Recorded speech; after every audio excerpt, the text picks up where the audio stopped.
अगस्त के दौरान देश में सामान्य के मुकाबले कम बरसात की वजह से मानसून सीजन की औसत बरसात में गिरावट देखने को मिली है। अगस्त से पहले मानसून की बरसात सामान्य के मुकाबले 5% अधिक थी, लेकिन अब औसत बरसात से 6% की कमी आ चुकी है।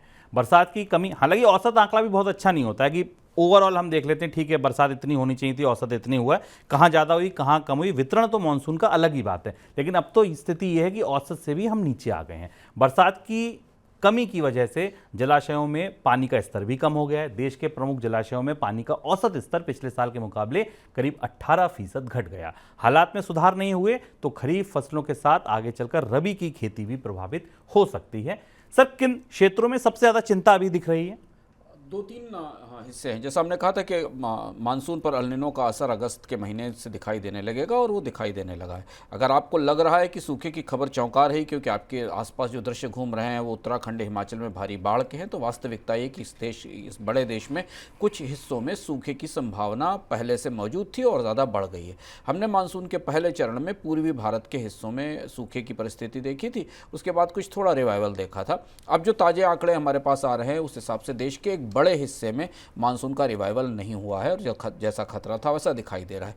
केरल, आपको आश्चर्य होगा कि केरल में ऑलमोस्ट सूखे की परिस्थिति बन चुकी है। सूखे के अनुमान जारी किए जाने लगे हैं क्योंकि अगस्त के महीने में सामान्य रूप से भी जितनी बारिश केरल में होती थी वो नहीं हुई।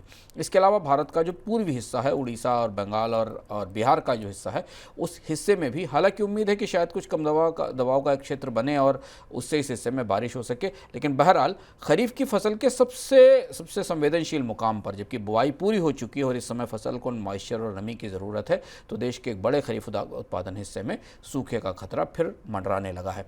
और इसका दूसरा असर जो शुभम ने आपको संकेत दिया कि रबी की फसल पर इसका असर दिखाई देगा, वो इसलिए है क्योंकि अगर अगस्त सितंबर के महीनों में बारिश नहीं होती है, मानसून सामान्य नहीं रहता, सामान्य बारिश की बात हम नहीं कर रहे हैं, बाढ़ से ज़्यादा नुकसान होता। अगर सामान्य बारिश नहीं होती तो उतना मॉइस्चर या उतनी नमी मिट्टी में नहीं उपलब्ध होती जिसके लिए जो रबी की फसल के लिए तैयार किया जा सके, और रिजर्वायर्स में उतना पानी नहीं होता जिसके जरिए रबी की फसल में सिंचाई की जा सके, जो कि नहरों के जरिए होती। और दक्षिण भारत के जलाशयों में 18 से 20% पानी की कमी है पिछले साल के मुकाबले। तो मानसून फिर एक करवट ले रहा है और ये करवट उतनी ही चौंकाने वाली है उतनी ही चुनौतीपूर्ण है जितनी करवट हमने इससे पहले देखी थी जब देश के एक बड़े हिस्से में, खासतौर से उत्तर भारत के बड़े हिस्से में हमने बाढ़ देखी थी।